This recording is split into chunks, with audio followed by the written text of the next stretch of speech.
بسم اللہ الرحمن الرحیم الحمد للہ رب العالمین والصلاة والسلام علی رسولہ محمد وعلی آلہ وصحبہ اجمعین اما بعد۔ میرے دینی و اسلامی بھائیوں، ہم سب جانتے ہیں کہ اسلام کے 5 ارکان میں سے دوسرا رکن نماز ہے، جس کی ادائیگی کی بڑی تاکید آئی ہے،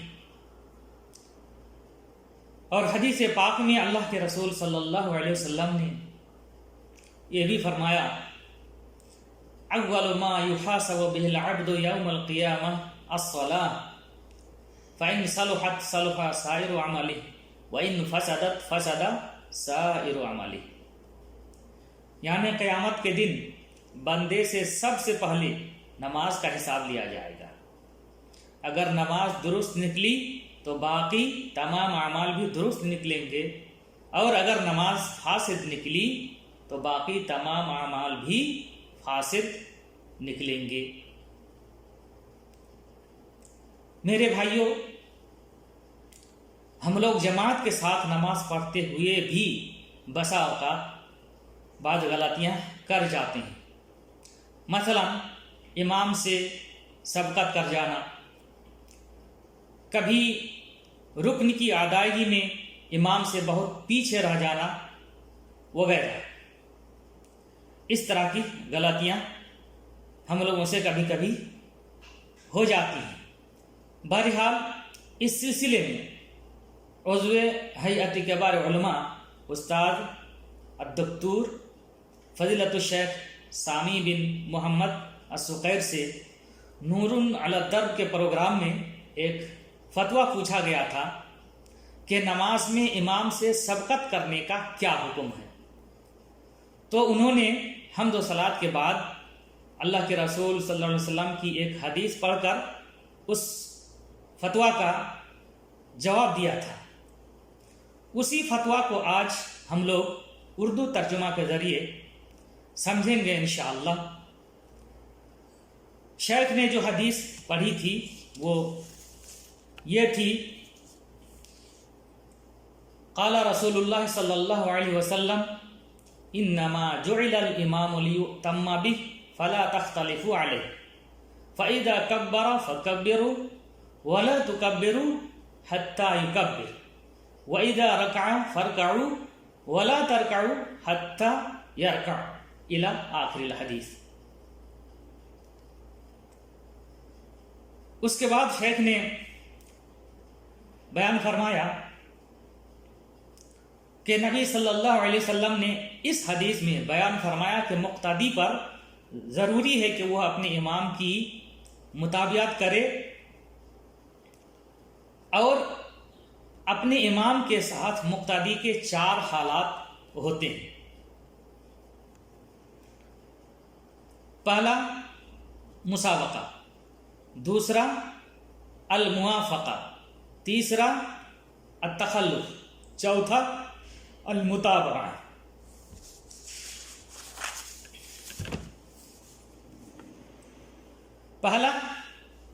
جو پہلی حالت ہے وہ کیا ہے؟ مسابقہ۔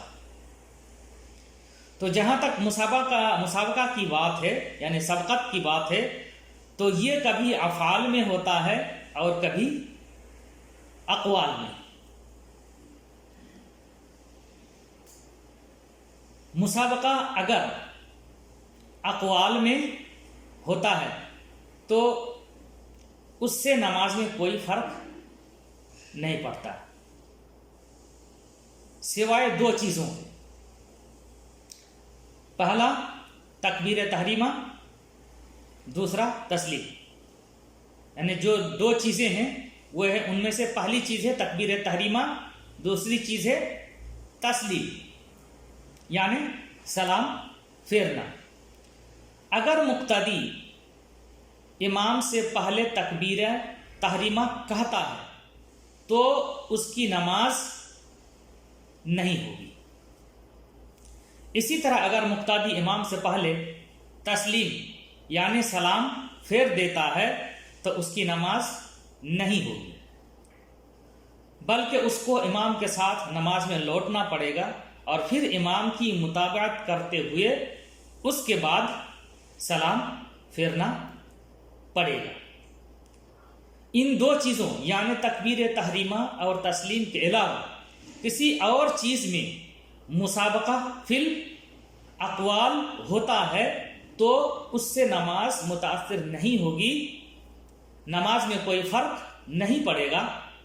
مثلا سورہ فاتحہ پڑھ لیا، جیسے سری نماز ہوتی ہے پتہ نہیں چلتا، مثلا سورہ فاتحہ پہلے پڑھ لیا، یا تشہد پہلے پڑھ لیا، یا رکوع اور سجود میں تسبیح پہلے پڑھ لیا وغیرہ، تو اس سے نماز میں کوئی فرق نہیں پڑے گا۔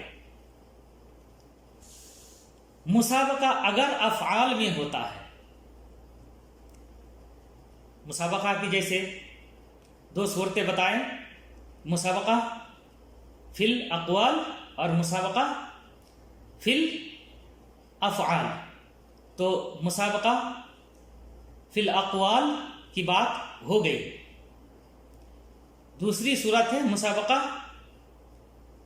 فی الافعال، اگر افعال میں مسابقہ ہوتا ہے تو اس کی بھی دو صورتیں ہو سکتی ہیں، کبھی رکن کی طرف جانے میں مسابقہ ہو سکتا ہے اور کبھی رکن میں مسابقہ ہو سکتا ہے۔ ان دونوں کو تھوڑا ٹھیک سے سمجھنے کی ضرورت ہے۔ رکن کی طرف جانے میں مسابقہ کا مطلب مقتدی کسی رکن کی طرف پہلے چلا جائے اور مقتدی کے اس رکن میں ہوتے ہوئے امام بھی اسی رکن میں پہنچ جائے اور اس رکن میں شریک ہو جائے۔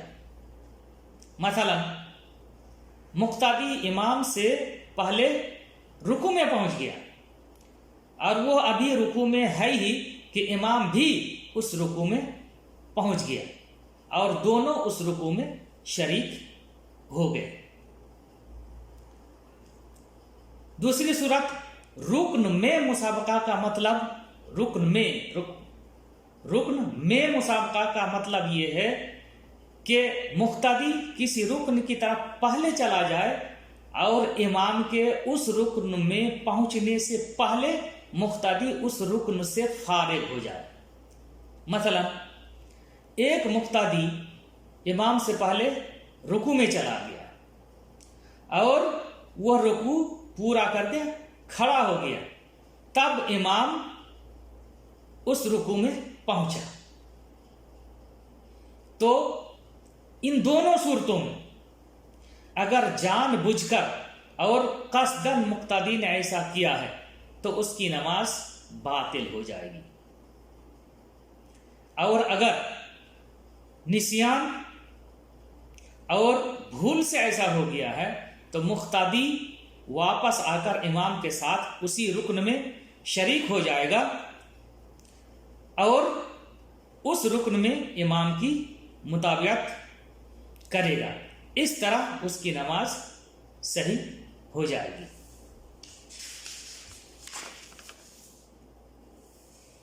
موافقہ یعنی یہ دوسری حالت، جو چار حالات بتائے، مسابقہ، موافقہ، التخلف، المتابعہ، تو ان میں سے جو مسابقہ ہے اس کی بات ہوئی پہلی حالت کی، اور جو دوسری حالت ہے موافقہ، اس کی بات یہاں ہو رہی ہے۔ موافقہ کبھی اقوال میں ہوتا ہے اور کبھی افعال میں۔ اگر موافقہ اقوال میں ہوتا ہے تو اس سے نماز میں کوئی فرق نہیں پڑے گا سوائے دو چیزوں کے۔ پہلی چیز تکبیر تحریمہ، اگر اس میں موافقہ ہوتا ہے تو نماز باطل ہو جائے گی۔ تسلیم، اگر اس میں موافقہ ہوتا ہے تو بعض علماء کے نزدیک نماز باطل ہو جائے گی، لیکن مشہور یہی ہے کہ ایسا کرنا مکروہ ہوگا۔ موافقہ